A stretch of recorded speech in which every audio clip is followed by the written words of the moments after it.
Alright,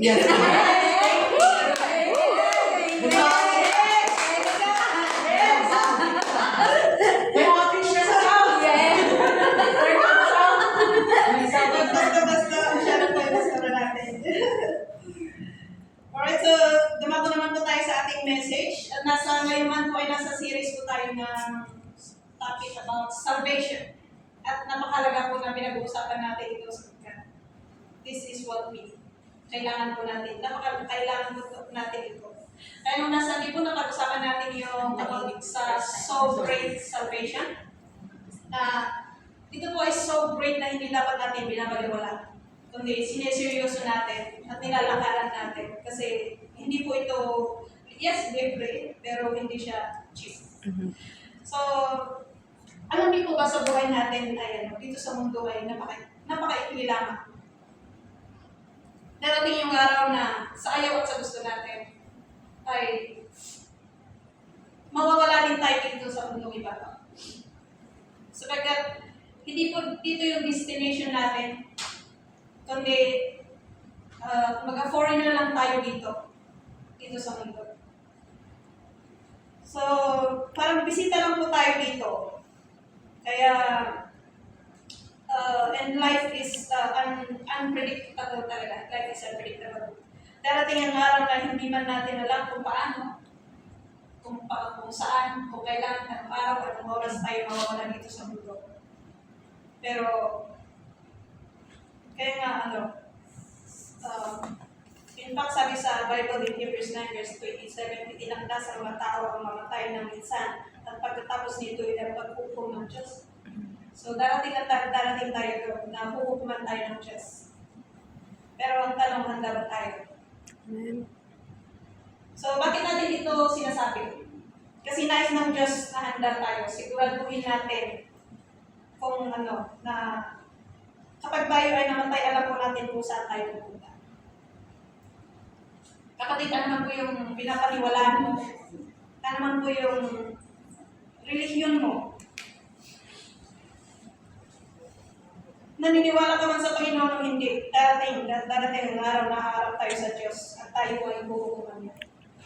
So, dalawa lang ang pwede natin puntahan. Ano po yan? Hindi ba dalawang siya? Dalawang age yan. Dalawa lang po. Dalawang age. Kanina dalawang C, ngayon dalawang age. Hell and heaven. Totoo po ang inferno, maniwala ka man hindi. Kaya, huwag po natin antayin na makita natin mismo bago tayo maniwala. Totoo po, kasi sinasabi po ng Bible. So, at ang impyerno po ay marami siyang pintuan papasok. Pero walang isang pintuan na palabas. Wala ni isang pintuan na palabas. So, walang exit. So, yun nga po, huwag natin nasayin na makita natin mismo.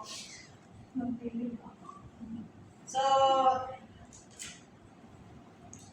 sa ngayon, ito po yung panahon na habang tayo po ay humihinga, habang tayo po ay malakas, habang tayo po ay bata pa. This is the time na maglingkod, na maniwala. Amen? Amen. Ang lilit ng sulat ko, nasulat ko na class, sorry. Ati Hani,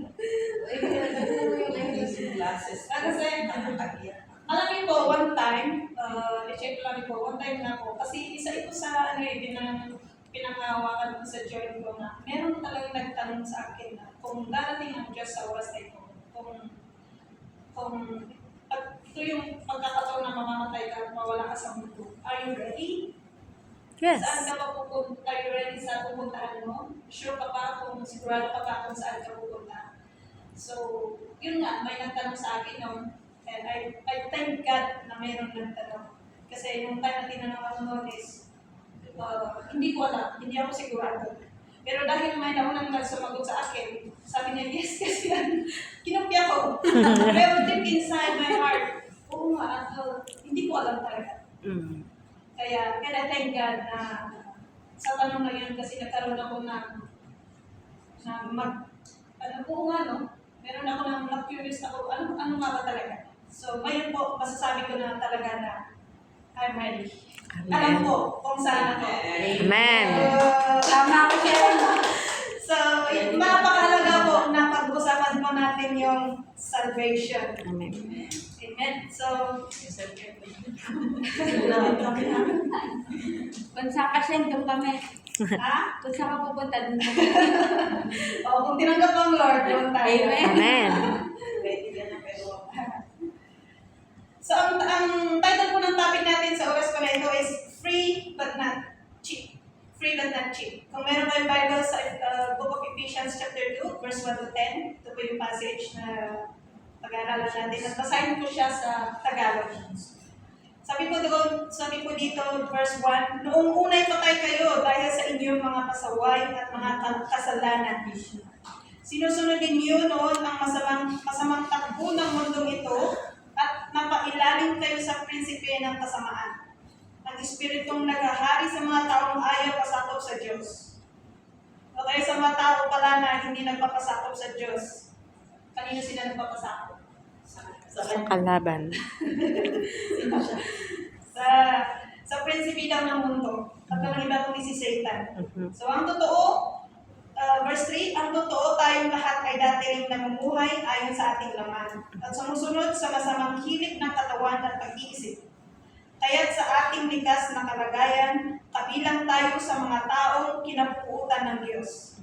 Subalit napakasagana ng habag ng Diyos at napakadakila ng pag-ibig niya sa atin. Verse 5, tayo binuhay niyang kasama ni Kristo noong tayo'y mga patay pa dahil sa ating pagsuway. Naligtas niya kayo dahil sa kanyang kagandahang loob. Dahil sa ating pagkikipag-isa kay Kristo Jesus, tayong muling binuhay na kasama niya upang mamunong kasama niya sa kalangitan. Ginawa niya ito upang sa darating na mga panahon ay maipagitan niya ang di masukat na kasaganaan ng kanyang kagandahang loob sa pag-ibig niya sa atin sa pamamagitan ni Kristo Jesus.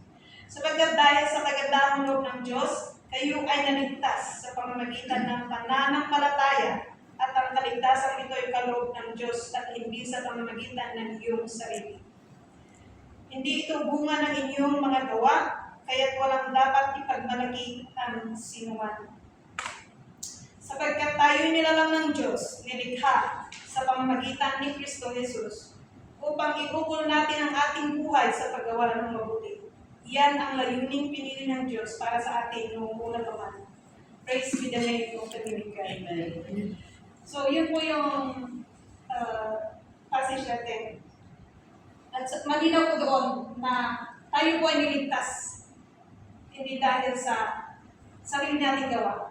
Hindi dahil sa relihiyon mo. Hindi sa mabubuting gawa natin, kundi it's all by the grace of God. Amen. So, we have to understand na lahat po tayo ay nagkasala sa Diyos. Nung nagkasala po yung ninuno natin na si Adan at si Eva, namana na po natin yun. Na binana na natin yun. Kaya sabi po sa Romans 3:23, we all fall short of the glory of God. Lahat po tayo ay nagkasala sa Sa kalawalatian ng Diyos. lahat po tayo ay nagkasala. At dahil po tayo ay makasalanan, meron po ng kabayaran. Kaya hindi po libre yung kasalanan. Meron po yung kabayaran ng kasalanan. Ano po yun? Kamatayan. Kaya hindi po libre yung kasalanan. Masarap mamuhay sa kasalanan. Ini-enjoy natin, pero sa dulo nun, merong kabayaran. At yan po ay kamatayan. Kaya po kailangan natin ng tagapagligtas. Tingnan naman natin ano po yung mga conditions. Ano po yung mga conditions ko pa man? Ano po yung mga condition natin na sa man? Man is spiritually dead. Man is spiritually dead. Sabi ko dito. Kung baga spiritually dead. Kung baga para tayong, yes, you feel alive. Parang sino dito yung nanood na ng zombie? Yung zombie na, di ba yung zombie May patay tabusang. na naglalakad, pero lang buhay, kasi patay na sila. Yung parang walking dead na lang. Kasi we are dead. spiritually dead. Feeling lang natin we are alive, pero spiritually dead. Dead pala. tayo. So, nung hindi pa natin tinatanggap ang Diyos sa buhay natin, tayo po ay patay. There is no life in us. But because we are under the power of darkness, nandun tayo sa kadiliman. Mm. Nakagapos tayo sa kasalanan at ang kabayaran na nito ay ang kamatayan. So, kaya nga di ba minsan, kahit gusto mong umalis doon sa kasalanan, gusto mong baguhin yung buhay mo, ayaw ko na pag na ako dito. Yung sinusubukan mo naman na magbago, you're trying your best. Nagagawa mo naman siya, pero in a short time, pero bumabalik tayo doon. Kaya nga, kailangan natin yung Panginoon. Kasi we cannot change ourselves. Kailangan natin yung tulong ng Panginoon. So, isa pa is man is slave to flesh. Man is slave to flesh. Ano ba ang mga acts of the flesh? Ano ba yung mga kagustuhan ng laman natin? Yung mga fleshly desires natin? We are slave. Yung mga adultery, fornication, wickedness, yung mga witchcraft, hatred, bitterness, jealousy, selfishness, ano ba? At ang sabi ng Bible, ang mga nabubuhay na kagaya nito will not inherit the kingdom of God. So, kaya nga po, man is deserving for wrath. We deserve to be punished. Kasi mas pinipili natin mamuhay sa kasalanan. Kaya deserve natin yun. Pinipili natin ang talikuran ng Diyos. Kaya nga, papunta na tayo doon. Sa impyerno. Kasi doon pupunta yung mga kasalanan eh. Yes! Yun naman ang totoo. Kaya nga po, merong good news. Kasi may bad news. At yun po yung bad news. Dahil tayo ay makasalanan, hindi tayo makapasok sa langit. Kaya kailangan natin ng tagapagligtas. We need someone to rescue us. Kaya ang taong nire-rescue, hindi nila kaya iligtas yung sarili nila. Di ba nga, kung meron kung napapanood kayo yung mga baha, nagtatrap sila sa gitna ng baha, kailangan silang i-rescue. Kasi they cannot help themselves. Kaya hindi nila kaya iligtas yung sarili nila. So, ganun din tayo. We cannot save ourselves. Kailangan natin yung tagapagligtas. Kailangan natin mag-rescue sa atin. Kaya,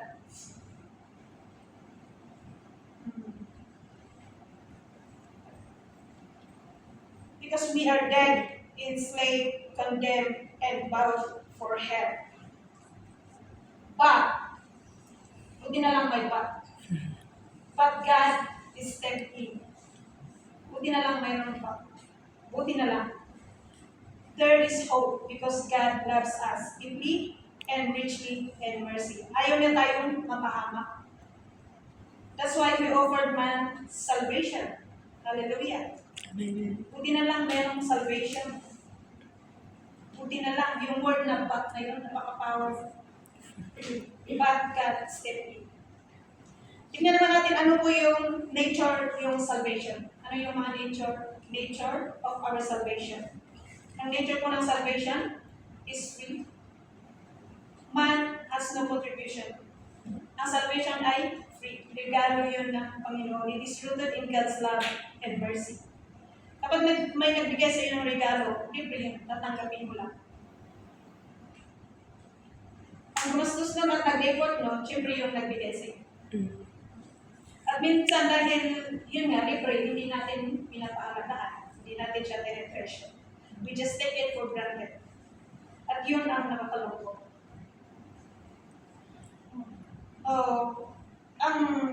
So salvation is free. Is all by His grace and mercy. At matatanggap lang natin ito by faith. And it is a display of His grace, undeserved favor. Yun po yung sabi doon sa verse 7. And salvation, it is a gift not earned, not by merit, not by works. Salvation is 100% God's gift. It is absolutely free. It is absolutely free. But it doesn't mean it's not costly. So yung salvation is not, hindi siya cheap. Libre pero hindi cheap. Salvation is priceless. Kasi yung weight ng binayad doon is yung sacrifice ni Jesus did. Amen. It cost the Father His only begotten Son. Kaya nga po doon sa John 3:16, ano yung sabi sa John 3:16? For God so For God loved so loved the world that He gave His only begotten Son, that whosoever believes in Him will not perish but have eternal life. Grabe yung pagmamahal niya sa atin that we don't deserve. Pero dahil sa pagmamahal niya, binigyan niya yung kanyang itong na anak para tubusin tayo. And sabi din sa Romans 8:32, since He did not spare even His own Son, but gave Him up for us all, won't He also give us everything else?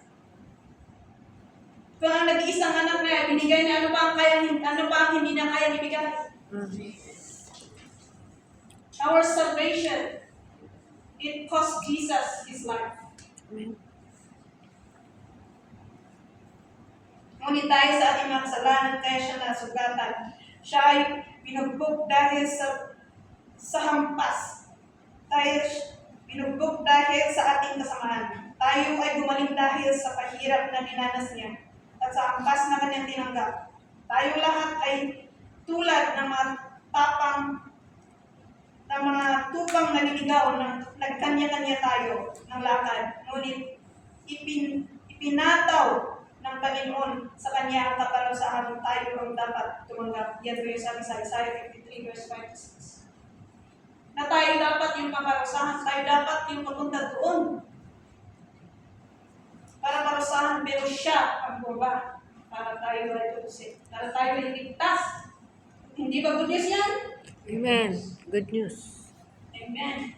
Thank you, Lord. Good news. It's good news. Siya na walang kasalanan ay naging kasalanan para tayo ay lubusin sa ating mga kasalanan. So para kanino yung salvation? Sa atin. Salvation is free. Salvation is for all who believe. Ang susi po para tayo ay maligtas. Kung ikaw ay sasampalataya at kung ikaw ay sasampalataya. Ibig sabihin po, maniwala ka at makikita sa iyong gawa. Ano po ang gawa ng nais ng Panginoon? Na tayo po ay tumalikod sa ating mga kasalanan. At magsisi. Talikuran po natin ang mga kasalanan na nagpapasaya sa atin. Pero, kasi yun ang nais ng Panginoon. Talikuran natin yun kasi doon ang kasalanan na yun yung magdadala sa atin sa kamatayan.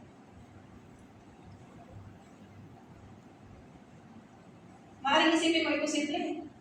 Doon ako masaya eh. Diba? Doon ako masaya. Pero, walang imposible sa Panginoon. Amen. Ang imposible sa tao, pero kapag nagdidesisyon ka na sumunod sa Diyos, mag-repent ka sa iyong kasalanan at sumunod sa Diyos. Ang biyaya ng Diyos ay sa iyo para tulungan ka na makalaya sa kasalanan. So, alam niyo ba hindi relihiyon nga po ang magliligtas sa atin at mga mabubuting gawa. Hindi rin kabutihan. Mabuti naman akong tao. Hindi ba ako pupunta sa langit? Hindi po. Kasi yun nga po yung sabi sa binasa natin kanina na hindi po good works ang magdadala sa atin sa langit. Kaya salvation is for all who believe. Salvation is received by grace alone, through faith alone, in Christ alone. Yan po yung sabi sa Ephesians 2, verse 8-9. Nasa conclusion na po tayo. Yes?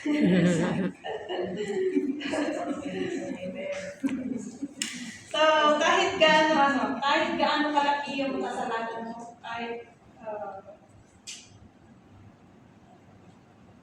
ang tawag, iniisip ko na ang dami ko ng kasalanan, ang bigat ng kasalanan na gawa ko sa Panginoon. Pero the moment na lumapit ka sa Kanya, the moment na humingi ka ng tawad, ay tatanggapin ka niya. Amen. Thank you, Lord. So ano po yung purpose ng salvation natin? Sabi po sa verse 10, we are God's masterpiece, created for good, Good works. works. We are not Yes. saved for nothing. Our salvation has a mission. Hindi lang pala tayo taga-display, pang-display. Hindi pala tayo pang-display. Meron tayong gagawin. Tayo na nakatanggap sa salvation, hindi lang ito pang sarili lamang. Ipamahagi po natin ito sa iba. So, huwag po natin hayaan na tayo lang yung nakakaranas nito. Sapagkat ang totoong nakakaranas ng habag ng Diyos, ang totoong nakaranas ng salvation, hindi niya po ito sila sarili. Yes. So, Pinaba. pinapamahagi natin, pinapamalitan natin. Sa ganun na yung nararanasan natin ay maranasan din nila. Maranasan din nila yung pag-ibig ng Diyos. Amen. Kasi kung alam mo yun, kung naranasan mo, hindi ka papayag na ikaw lang nakaka-experience, yung talaga ito yung magbibigay sa iyo ng tapang para lumabas, para mag-akay ng kaluluwa ni Kuba. So, ang daming hopeless sa labas, ang daming nagsisigaw ng help, ang daming nagsisigaw ng rescue, na nangailangan ng tulong. Kaya, yun po yung purpose kung bakit tayo ligtas. Is to ipamahagi itong kaligtasan, itong magandang balita. So, meron po yung ano dito, meron pong katanungan dito. Have you received this free gift? Have you received this free gift of salvation? Amen. Are you living in a way that reflects its cost and value? Amen. Are you walking in the good works God has prepared for you? Amen. Tayo po na nagilito. Have you received this free gift of salvation? Amen. Kung hindi ka po sigurado, hindi pa naman muli ang lahat. This is the time to secure your salvation. This is the time na tumawag ka sa Panginoon. Kung hindi ka sigurado, isigurado mo na ngayon. Siguraduhin mo na. So, sa mga nandito po, kung meron kayong wonderings na, nandoon pa ba yung kaligtasan sa akin? Mm. Nandoon po yung kaligtasan. Am I really safe? Kung hindi ka po sigurado. Sa oras ko na ito, mag-lead po ako ng prayer. Sa oras na ito, huwag mo lang susundan ito, sabihin mo, within your heart. Para isigurado natin yung kaligtasan natin kasi ito po yung ay napakahalaga. Kaya sa oras ko na ito, kung ikaw po ay nagwawandering kung hindi ka pa, kung safe ka pa o hindi, ililin po kita sa prayer. At sundan mo po ako. Lord, salamat po sa oras ko na ito.